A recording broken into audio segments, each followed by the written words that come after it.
very strategic ang kanilang tactical alliance na ito na naging bagahi sa kanila. Ay hindi kayo mapagkatiwalaan eh. Pag may pera, kahit anak ng diktador at bahagi ng pagnanakaw at bulok na gobyerno, niyayakap nyo, pinoprotektahan nyo pa. And then i-reject nyo lang kapag pabagsak na. So, At saka, mas nabulgar sila. kasi nga Eric, 'di ba? Buong buhay ng CPP, Marcos, Hitler, diktador, tuta. Di Mm. ba yan ang lumabas sa bibig nila talagang lahat, ganyan. Kahit nga yung payong ni Imelda, talagang galit na galit sila sa mga Marcos, biglang natin, biglang pagdating ni Bongbong. Everything that they, kaya tuloy, di ba? Kaya tuloy, nakita ng Pilipino kung sino talaga sila. Kaya lang kasi, no, kahit na CPP sila, I'm thinking, no, in my mind, I'm thinking, had they done it earlier na pinanindigan nila yung anti-Marcos nila, baka pa, no? Baka pa, may maloko sila. Baka Pero mas ito marami-rami ngayon ang mali lang nila. Yeah, I agree to that. pero ito ngayon, halatang halata sila eh. Halata. Mm. Ang malala dyan, ma'am, ang Dilaw na binombahan ng CPP, NPA, pang Plaza Miranda, and then nagdeklara ng martial law si Marcos. Ngayon, kain suka sila kay Marcos. Kakaya.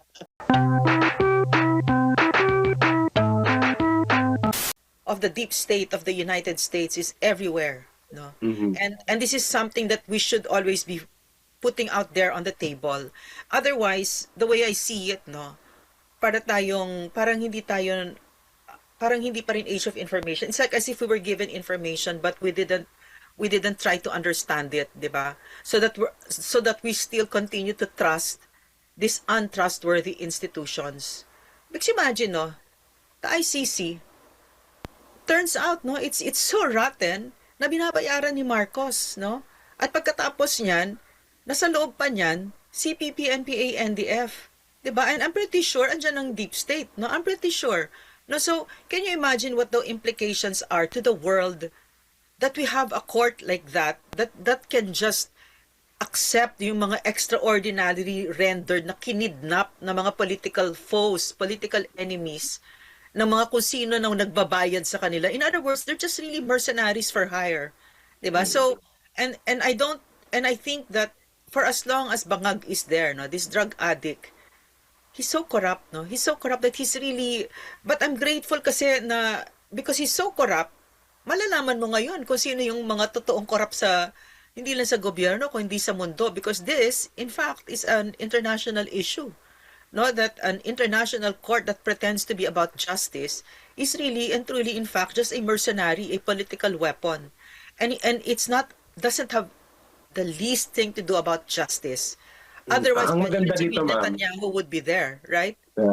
ang maganda nito, ma'am, Yeah. bagamat mayroon tayong pagdududa sa Yeah. proseso at integridad ng UN, na bias nga yan eh, yan ay mga kaliwa at mga socialist and pro-communist groups nakakalangoy dyan sa loob nila.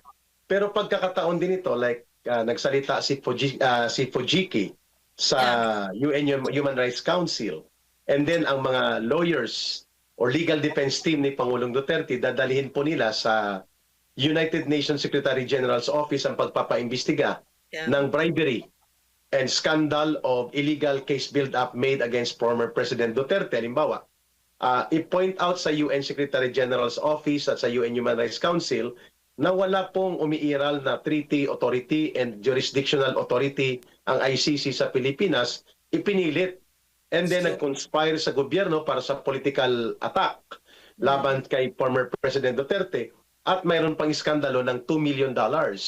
So maganda rin siya, ma'am, na dalhin sa formal forum. Bagamat hindi tayo nag-expect that something spectacular can come out of it, but there will be an international level of formal exposure sa antas ng UN, at kung mas marami pang Fujiki-san at iba pang mga advocates of civil and political rights sa mundo na pabubuksan kung gaano ka conspiratorial at parang sindikato ng mga operations ng ICC na noon ay hindi nabubuksan sa mga African leaders na kanilang dinurog at nilumpo nila gamit ang kanilang anomalya sa ICC operations. Ngayon, sa kaso ni Pangulong Duterte, may mga nagtitistigo na 18 former soldiers. Mayroon pong si Saldico na pwedeng magsalita na yes, pinroject talaga yan namin si Mr. Duterte at ang ICC kasabwat talaga yan sa pagsasagawa ng illegal case build-up, illegal investigation.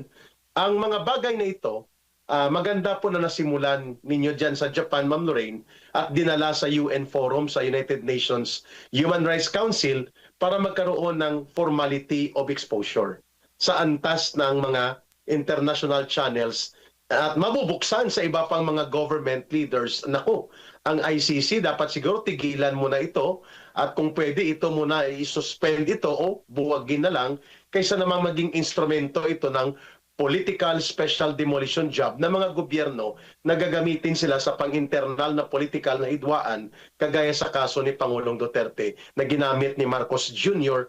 at ni Romualdez ang ICC, Ma'am Lorraine.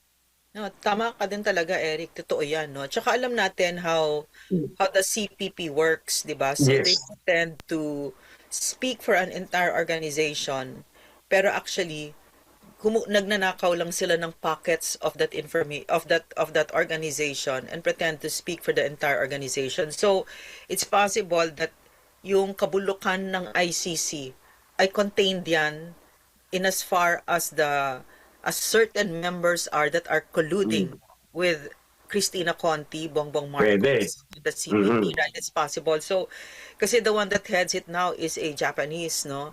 So, yeah, so, ang ibig ko lang sabihin, no, mahalaga, may halaga yung ginawa ni Fujiki-san kasi nga, yun yung gusto natin, na maging Yes. to internationalize this issue because it doesn't just concern the Philippines, it concerns the entire global community. So, magpapasalamat tayo kay Fujiki-san kasi siya naman, si Fujiki-san, ano siya talagang very fierce advocate. He was so shocked. No, he was so shocked for real. And then when we showed him the videos of si Diwata, no, he was so stunned because this will never Grabe. happen in a civilized country. At saka yung pinag-iinitan, the ICC has a colonial bias, obviously. Yeah, tama. No, so minamaliit ang Pilipinas. Ano ibig sabihin implications ito sa yung vast majority ng mga bansa sa mundo? Pwede tayong kaya-kayanin ng mga hayop na to, 'di ba?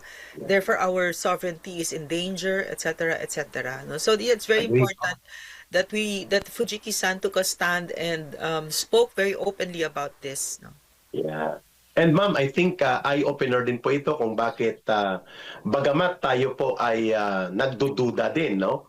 Dito sa ginagawa ni Donald Trump na pagdurog sa ICC, pagpa-freeze order sa kanilang assets, accounts, and mga linya ng financial transactions nila sa Amerika, pati ang travel authority nila to American territory ay kinansila, at pati po itong ang mas kapanipaniwala itong posisyon ng Russian government din na pinapaaresto sila ang ICC judges and ICC prosecutors sapagkat they are acting as the instruments of NATO, instruments of European Union para gamitin sa tinatawag nating Western power subjugation o sabi mo nga ma'am, colonial bias and suppression doon sa mga government leaders na hindi nila nakokontrol, lalo na dati sa African continent and this time pati sa Asia Pacific region nakialam na sila sa katauhan ni Pangulong Duterte. Let us not forget mga kababayan,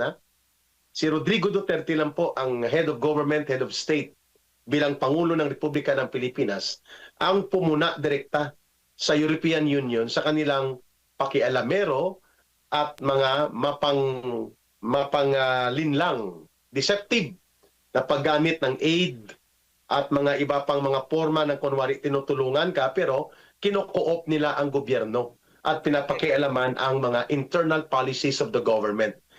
Kung mayroon pong US aid ang Amerika at mayroon po itong mga ginagamit na mga instruments ng financial pressure at iba pang economic instruments nila, ang European Union mayroon pong ICC at mayroon din po silang mga aid na si Pangulong Duterte ay very sharply pinuna niya ito. Kaya minarkahan din siya ng European Union. Sabi nga, Sabi ni Pangulong Duterte, kunin nyo ang inyong sinasabi na yan na 7.6 million euros na yan.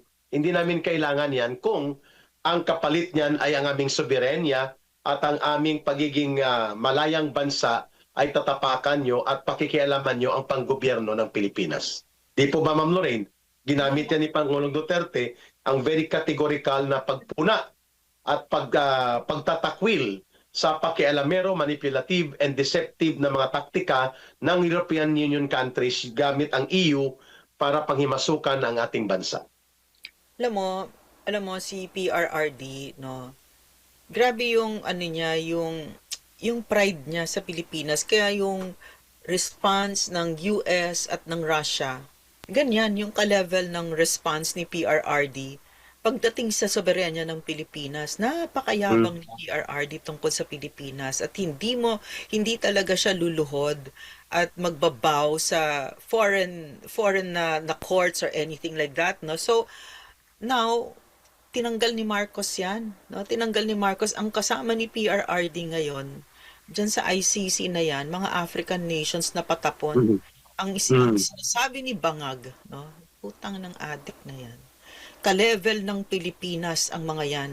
Ang sinabi ni Bangag, wala tayong hudikatura na kayang habulin ang sarili nating mga mamamayan, na kailangan natin ang tulong ng dayuhan kasi wala tayong working judiciary. Ayan ang number one sa isang sovereign na bansa na meron kang malakas na hudikatura. No, ang sinabi niya, wala kaming ganyan, so kailangan tulungan nyo kami.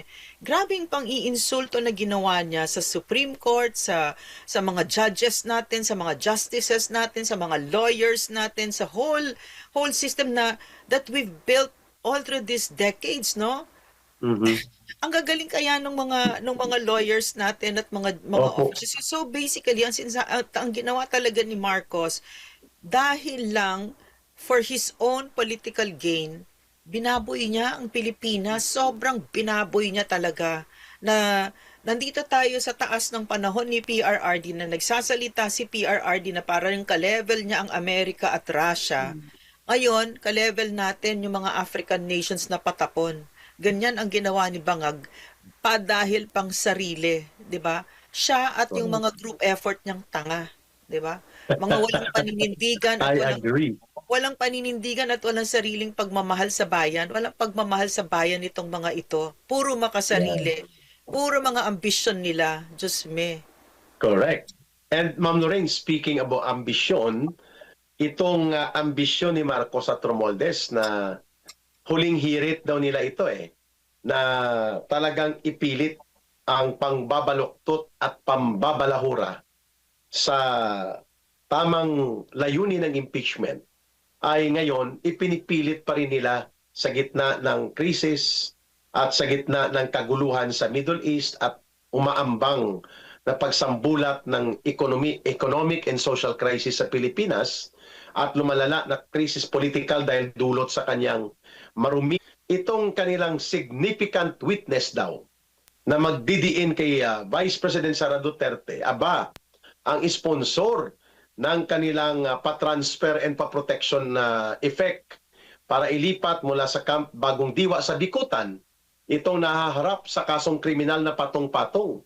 Grupong itinuro ng dati ng chief ng PNP at mga PNP leadership na notorious organized crime group sa kidnap for ransom at gun for hire at gun running. Itong Madriaga group ni Ramil Madriaga, inisponsoran ni Jokno, supported by Dilima, mga bata-bata ito ni Hontiveros at kaalyado ni Marcos at Romualdez na i-transfer ang custody ni Madriaga sa House of Representatives dahil key and significant witness ito laban kay Vice President Sara Duterte na magdidiin sa mga iba't ibang krimen na gusto nilang ihambalos laban kay kay Vice President Sara Duterte. Ma'am, your reaction to this? Ililipat na daw next week kung papayagan na ng korte. Go ahead, ma'am. Ang dinig ko kasi na wala naman talagang formal request, no? Ang kampo ni Madriaga na ilipat siya. Therefore, drama lang yon. His life is really not in danger. Nagdadrama sila. And yung script na yan, ang nakikita kong scriptwriter dyan ay ang CPP na ngayon ay kaalyado ng ito Tactical Alliance sila nila Virus, 'di ba? So Mm. para lang alam mo, grabe the feelings of hopelessness and despair and chaos that the CPP is really encouraging right now, 'di ba? Under the Mm. Bangat administration. And I want sana, Eric, if you can explain why is that? No, why are they adding fuel to the fire, or ba't nila parang dinadrama-drama talaga na ganyan? What is the intent? Kasi Erica, Mm. nalaman ko kinuwento sa akin ni Attorney Boss Antog, "Uy, alam mo ba," sabi niya gano'n, na nasa Constitution, Eric, paki-explain din ito ha, nasa Mm. Constitution daw ng CPP na kahit yung pananalita nila kailangan malumanay, Mm. kailangan, kaya din naman si Sara Elago, si Nery Colmenares, si Tonchi Tino, Mm. kahit si Franz Castro, di ba, malumanay, para hindi mo mahalatang miyembro sila ng teroristang organisasyon. So, sa madaling salita, dami talagang deception at maraming nangyayari behind our scenes na buti nandyan yung former rebels para explain nila yung kaguluhan na nangyayari sa Pilipinas ngayon. Okay. Yeah, that is correct, Ma'am Lorraine. Ang isang doktrina po dyan na ginagamit ng CPP, NPA, NDF, ang kaguluhan, ay ang tinatawag po na Maoist Doctrine. Ito po yung prinsipyo nila Mao Zedong na naniniwala sila na anything that is in chaos under heaven is always favorable to the revolution. Anong ibig sabihin po niyan? Basta may kaguluhan, basta may kahirapan, basta mahidwaan, papasukan ng CPP, NPA, NDF dahil favorable for recruitment, favorable for propaganda. Yung tatlong letra nila, no? A, O, M. Arouse, organize, mobilize. Kapag Ano yun, walang Eric? kaguluhan, ang ibig Ano sabihin yung yan, Ma'am AOM? Lorraine, ang AOM, ito yung basic political activity nila. Hindi sila makakapagbuo ng organisasyon ng CPP, NPA, NDF kapag wala ang arouse or propaganda. Hindi rin po sila makapagbuo ng mga kadre at leaders kung walang organization. Kaya may propaganda, may recruitment. At hindi po sila pwede na hindi maging significant o maging relevant kung walang pagkilos. Kaya may welga, may rally, may mga agitation, may alliances. Kaya arouse, organize, mobilize. At magiging mas mabilis po ang AOM or arouse, organize, mobilize kung mayroong krisis. Krisis sa pananalapi, trabaho, krisis sa liderato. Gagatungan nila yan para mas mabilis ang pagpukaw at pag-agitate sa tao. At mabilis din ang recruitment nila. So tama ka sa tanong mo doon kanina, Ma'am Lorraine, na itong mga nangyayari kay Madriaga, itong mga kaguluhan at mga panlilito sa tao na kunwari sumasama sila sa pagtutol sa flood control pero beneficiaryo sila at protektado sila ni Marcos at Romualdez, pero sa isang banda may mga bahagi ng kanilang organisasyon na nasa lansangan. Pero ang kanilang mga party list na kanilang pinaghuhututan ng pundo nandun kay Romualdez at kay Marcos dumidepensa. So, ang tawag po dyan ay doble cara. Ito ang ating prinsipyo noon na nalaman natin na tinatawag na revolutionary dual tactics. Nagkukunwari sa paibaba, gumagapang sa paitaas. O gumagapang sa paitaas, nagkukunwari sa kabila. Ang tawag naman dyan, ma'am, ng mga matatanda, lagaring hapon. Tumitira ka sa taas, tumitira ka sa baba. Parehong kabigat, parehong may benepisyo. So sa tanong kanina ni Ma'am Lorraine, mayroon ba talagang doktrina na kailangan mag-deceive ka ng tao, malumanay ka, parang prinsipyado ka, parang ikaw ay talagang ramdam na ramdam ng masa ang pakikipagkaisa mo. Ang tawag dyan, ma'am, mass line. Linyang masa. So you have to identify yourself sa magsasaka, sa manggagawa, sa kabataan, sa kababaihan, sa taong simbahan, sa mga environmentalist, sa human rights, to gain sympathy. Pero ang sincerity, wala. Ang layunin yan ay deception. Because ultimately, recruitment ang patutunguhan yan upang paalsahin ng tao. That's the tactics they're doing right now, Ma'am Noreen. Eric, may question ako. So, what I see kasi on social media, no, and I sense that it's them, is that there's so much, the discourse is such that kailangan magpatayan tayo. We have to be at each other's necks. It's so black and white, di ba? Either dito ka or dito ka, di ba? Either bangag ka, kay bangag ka, or kay VP ka. Kung hindi, parang that binary, di ba? So, Yeah. ang nakikita ko dito, no, tsaka very hateful yung diskurso. Kasi nakita ko yon nung nasa The Hague. Netherlands is CPP country, di ba? Diba, may isang time na nag-away yung mga vloggers doon that they almost Opo. came to blows, di ba? And then you can see Grace Kabaktulan at the Tabaktulan. yeah, Kabaktulan in the background, and she's manipulating everybody there without them being aware of it, di ba? Kaya ang sinasabi, ang natutunan ko, no, nung nasa LCAC tayo, dapat nasa taas ka, hindi ka nagpapakontrol sa diskurso ng mga CPP ni, kasi nga yung tinuro ni Eric, hindi ko alam kung kuha ko, Eric, ha, kasi from the microcosm ko nakikita na yung kailangan galit na galit ka, kailangan full of hatred ka. Kasi yun ang nangyari sa inyo, Eric, 'di ba? Hindi mo naman iiwan ng nanay mo kung hindi ka galit na galit, kung punong-puno ka ng puot, 'di ba? Kaya Tama. I've had to pull myself out also kasi punong-puno ako ng puot, tapos nakita ko, ay grabe, CPP, yung parang yung AOM na sinasabi ni Eric, yung agitate, no? Even the small things like they call PRRD karton na tatay. Syempre nakakagalit yun for some people, 'di ba? Ako hindi ako walang epekto sa akin yun. Pero gusto nilang galitin. So dapat kailangan ninyong salbahin ang sarili ninyo kasi ang Correct. kalaban natin ngayon ay nagpapasiklab ng damdamin natin. Tama ba, Eric? Yung Correct. pagkakaintindi ko. Agree, ma'am. Because ang pagtatanim ng galit ay pagtatanim ng mga punla para sa pagre-recruit. Kapag nagalit na, ay madali mo nang pasukan ng ideolohiya ng revolusyon, Eric, ideolohiya ng karahasan. question. Paano yun? Talaga naman nakakagalit yung ginagawa ni Bongbong Marcos. Paano yun? Exactly. Saan ka lulugar doon? Doon tayo, ma'am, sa kwan. Kailangan magkaroon tayo ng counter-narrative na hindi po natin pinapabagsak ang gobyerno. Sa kanila, pababagsakin nila ang gobyerno eh. Tapos itatayo nila ang komunistang liderato at pamamahala. Ano naman ang alam nila? Ano naman alam nila? Ano naman ang ambag ninyo kahit nga Doon isang... tayo, ma'am, sa tatanggalin lang natin ang gangrena. And then, itatayo at ibabangon natin ang malaya at demokratikong lipunan at malaya at demokratikong pamahalaan. Hindi po tayo papunta sa sosyalismo, hindi tayo papunta sa komunismo. Sa kanila, tinutungtungan nila ang krisis, tinutungtungan nila ang galit ng tao dahil ang layunin nila pabagsakin ang buong lipunan, pabagsakin ang buong gobyerno. At sa pamamagitan niyan, sila ang maghahari. So they do not care about corruption at all. They only care about how to gain power. Like peace talks, they don't care about peace talks.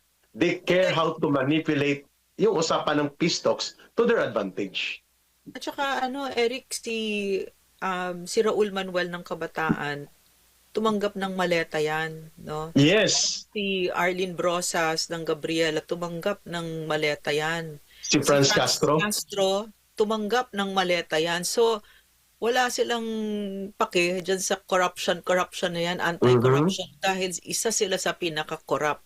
At tumanggap yan sila, no, para mag-sign ng impeachment. Sa madaling salita, Eric, ano yung ibig sabihin sa CPP ng isang leader na ganyang kabulok? Favorable para mag-agitate ng tao, mas malawak ang mapapagalit mo, mas malawak ang pagkilos. Kaya ngayon, buhay na buhay ang recruitment sa schools. Dahil sa issue ng may binuo sila, ma'am, na kabataan, bangon kontra baha, bangon kontra korupsyon. Wow! Yun pala recruitment para sa CPP, NPA, NDF. Bakit? Dahil while ang kanilang party list bumibirak at yumayakap kay Marcos at Romualdez, ang kanilang mga nasa lansangan bumibirak kunwari kay Marcos. So lagaring hapon, ma'am, lumalagari sa Kongreso, may pundo na, may maleta pa, may protection pa. nakakapag-mikropono pa, nakakapag-speech. Samantalang tumitira din sa lansangan para mag-recruit. There is now a massive and heightening, umaangat ang recruitment level in all schools, lalo na sa Metro Manila. Alam din po yan ng AFP. Alam yan ng PNP. Pero wala silang magagawa kasi hindi man sila pwedeng pumasok dun sa schools. May kakasuhan sila ng red tagging, kung ano-ano, pati mga korte, natatakot ang military, at hindi nila kayang gawin yung mga ginagawa noon ng iba't ibang sektor na whole of government approach under the time of former President Duterte, na ang kaharap mismo nila mga teachers din, mga school authorities na tumatayo laban sa recruitment. Ngayon, libreng-libre, Ma'am Lorraine, mga kababayan, ang pagre-recruit sa mga schools. And now, kapag nagulat na lang tayo, naalala mo, Ma'am Lorraine, nahuli si Vic Ladlad noong 2018, November. December palalabas ang NTF-ELCAC, the document, no? December first week. May kopya na sila. At doon sa mga records na nakuha kay Vic Ladlad, inuulit ito palagi ni General Parlade, in the last 2 years noon na mayroong mga issue laban sa kay Pangulong Duterte sa extrajudicial killings, kunwari, war against drugs na binibira nila, they were able to recruit more than 10,000 young people into the different organizations. Mabilis ang recruitment kapag may issue. Mas lalong mabilis kapag mainit at galit ang mga tao at sektor sa mga issue na ito, Ma'am Lorraine. Yan. So, nako po, Mariosep, no, ang dami talaga. So, oh my goodness, no, oh my Mabilis goodness. grabing recruitment ngayon sa schools. Also Eric, no, nalaman ko din, no, hindi lang sa schools. Hanggang ngayon, si Warden Sabiniano at saka si Warden Sempuego, he was even promoted.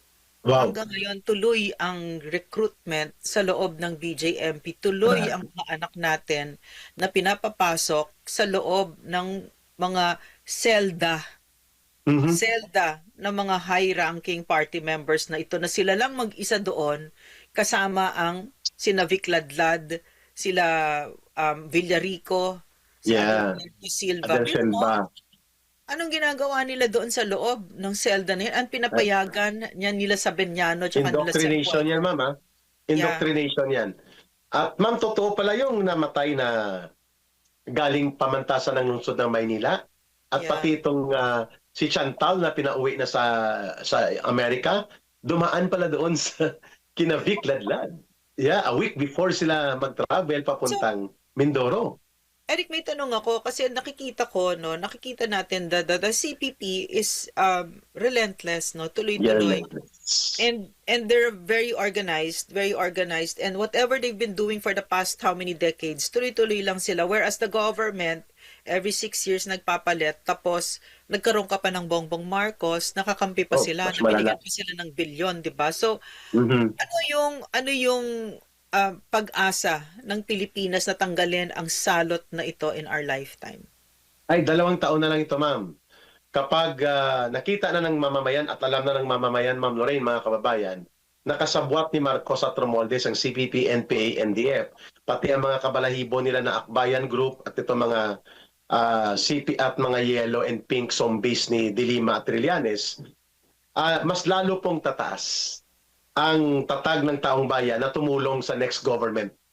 Lalo na kung mauupo ang isang kagaya ng Duterte brand of leadership sa katauhan ni Sara Duterte, mas mataas po ang antas ng pakikipagkaisa ng mga mamamayan sapagkat alam nila na ang kasalukuyang gobyerno ay pinapabalik ang lumang kaayusan na namamayagpag ang communist terrorist organizations sa ating lipunan at yung mga bulok na politiko.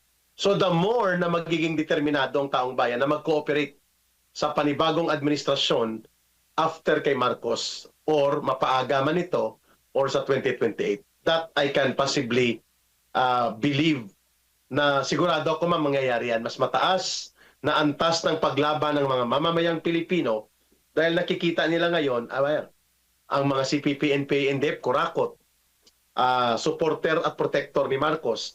At ngayon ginagamit nilang pagkakataon para magpalawak, kumuha ng pondo at palakasin pa ang kanilang organization. Mas lalo pong lalaban ng taong bayan sapagkat mas nakita nila ngayon kung paano ang isang bulok at mahina na gobyerno ay magiging kasangkapan sa pagbangon at paglakas ng communist terrorism. Kaya kailangang palitan ito. Doon tayo patungo, ma'am. Mas malakas na pagtindig. Ano yung pangalan ng organization na sinabi mo na anti-corruption kung yung pang-recruit? Sa mga bata, Yeah. kabataan kontra baha, kabataan bangon kontra baha, bangon kontra korupsyon. So, Ito yung mga youth alliance nila. so yung mga Youth Alliance, so ang umbrella organization niyan ay kabataan. Kabataan, anak bayan ang nasa loob nito. So, CGP, LFS. so sabihin natin sa kanila na ang kabataan party list ay kumukubra kay Bongbong Marcos, no? Yes. Meron silang mga maleta, tumatanggap sila. So, hindi totoong may pakialam sila sa anti-corruption, kung hindi ay ma-recruit kayo at maging NPA kayo. Yan ang Tama. nila. Oh my goodness. No? So, At maganda ito, ma'am, na mayroon tayong bigwas ng Agila kasi nabibigwasan natin sila. In fact, marami, ma'am, ang nagpi-feedback sa akin, even sa may channel ko, na ka-Eric, nanonood kami sa program nyo ni Ma'am Lorraine, mabuti binalik nyo yan dahil miss na miss namin ang laban kasama ang bayan noon na nakatulong sa amin. Sa aming pamilya, sa aming mga magulang, siguro ma'am, mga nanonood sa atin, mga parents, mga nanay, mga tatay na they really feel na nagkaroon sila ng empowerment through information. Nung panahon na malakas ang program na laban kasama ang bayan, at syempre nandun ang Rodrigo Duterte na kaya silang panindigan. Naalala ko yan, Ma'am Lorraine, hindi na to makaporma, durog na tong kabataan eh. Durog na to ang anak bayan eh, pati itong Gabriela. Wala na po yan sa taong bayan eh. Ngayon, muli silang naging lumakas sa mga area na dati na silang wala. At nang umiikot ako dito sa paligid, ma'am, ng Metro Manila, nandyan na naman sila ulit sa mga area na dating wala na sila. Why? Because nagpapakilala sila na sila ay crusader for anti-corruption, pero hindi nila binibira si Bongbong Marcos. Hindi nila binibira si Martin Romualdez, pero bumibira sila sa issue ng corruption. Ayun. Eric, Ma'am. nakikita ko na ngayon na nagma-Marcos magnanakaw na sila. Yung sa US, mayroon diba, na. yung bayan, 'di ba? So i-explain mo 'yon kasi nilalabanan na rin nila si Marcos, 'di ba? Na wala na akong naririnig ngayon medyo na resign Duterte and Marcos, 'di ba? Ngayon parang they're zeroing in on Marcos. No, what is the tactic here? Nag-recalibrate sila. Ibig sabihin po, nakikita nila na isolated na si Marcos, hindi na nila magagamit pa ng todo, pero nandyan sila sa kay Romualdez at kay Marcos on some tactical level sa impeachment against Sara. Pero in the overall context, mayroon po silang tinatawag na doble cabe. Yung bibira sila sa lansangan, pero maniobra sila sa Kongreso. Pagdating sa anti-Duterte operations ni Marcos at Romualdez, kasama sila. Pero pagdating sa mga pagkilos sa schools, sa communities, para makapagbida sila, anti-Marcos sila. Why? Sapagkat bababagsakin din po nila si Marcos. Dapat alam ni Marcos yan, alam niya nila Romualdez. Pero dahil naggagamitan sila at hindi pa nila kayang pabagsakin, ay lumalangoy sila dito sa mga tinatawag na mass movement o mga pagkilos. So anong purpose kung bakit inilalantad nila si Marcos? Preparations po yan, Ma'am Lorraine, na kapag nagkataon na lumakas ang mass movement, hindi nila pauupuin si Sara Duterte. At itutulak nila ang coalition government, pababagsakin nila si Marcos at si Romualdez. Ganon po ang game plan. So habang inihanda nila ang coalition government at bibirahin nila si Sara sa impeachment, binibiran na nila si Marcos. Because their objective is to seize political power later. Why what does a Sara Duterte presidency mean to the CPP, NPA, NDF? Is another malakas at pwedeng madurog po sila ng isang Sara Duterte at mawawala na sila sa mundong ibabaw. Dahil kukumplituhin po ng isang Sara Duterte ang talagang pagtatapos sa communist terrorism na ito. That we can see kasi nung panahon ni Pangulong Duterte, patapos na ito eh. Naubusan lang ng pagkakataon at panahon dahil natapos ang termino niya. So dahil ni-revive at muling binuhay ni Marcos Jr., kailangan nilang pigilan ang isang Sara Duterte ng CPP, NPA, NDF dahil ito po ang dudurog sa kanila. That I am very sure. Hindi nila binibitawan yan habang binibira si Marcos, binibira nila si Sara Duterte through impeachment operations. They are more afraid of Sara Duterte than they are worried about Marcos. Yeah. Pero parang I'm thinking, no, sayang, parang they missed their opportunity at relevance. Kasi all these decades, di ba, they've been anti-Marcos, Marcos magnanakaw, etc., etc. And then, had they stuck to it, no, had they had some integrity, bida Correct. sila ngayon. Bidang-bida sila ngayon. I agree. But Kaya, they missed the ma'am, boat. kaya sila bumabalik doon sa tanong mo kanina, kaya nila binalikan yan. That is a central Kaya committee direction. Nagba-backpedal sila. Yes. Ah, Yeah. Kasi para hindi sila ma-isolate. Kasi alam nila babagsakin si Marcos eh. At tutulungan nilang pababagsakin pero hindi sila papayag na si Sara Duterte ang uupo. Kaya they're making all efforts to support the impeachment and pati na ang coalition government against Sara Duterte. I have a question, Eric. So, you mean to say the CPP, NPA, NDF, they don't have it in them to drop yung armed revolutionary yung component na yon. Paninindigan nila yung terorismo nila. Hindi Yes. sila, they will never get to the point where they will surrender and have peace, or is that possible still? Sa tingin ko, ma'am, hindi nila gagawin kasi sarado ang isip. Pangalawa, pinaglumaan ng taktika at ideolohiya nila. At yung false pride, yung peke na pride na kaya namin to. Maniniwala lang tayo, mga kababayan, na hindi na nila gagamitin ang armadong paglaban at armadong terorismo para pabagsakin ng gobyerno kung bubuwagin na nila ang NPA. When they will declare na tomorrow, idideklara na namin na lalansagin na namin at i-disarmament na namin ang NPA, magsusurrender kami, and then we are going to fight it out in the political arena. But they're not doing it. They're still recruiting at the underground sa mga kabataan at iba't ibang sektor. Kaya nga may namatay pa rin na taga-pamantasan ng lungsod ng Maynila, Ma'am Lorraine, na muntik na mamatay yung taga-galing Amerika. Because their objective is power. And for them, power means they have to use arms to topple down the government.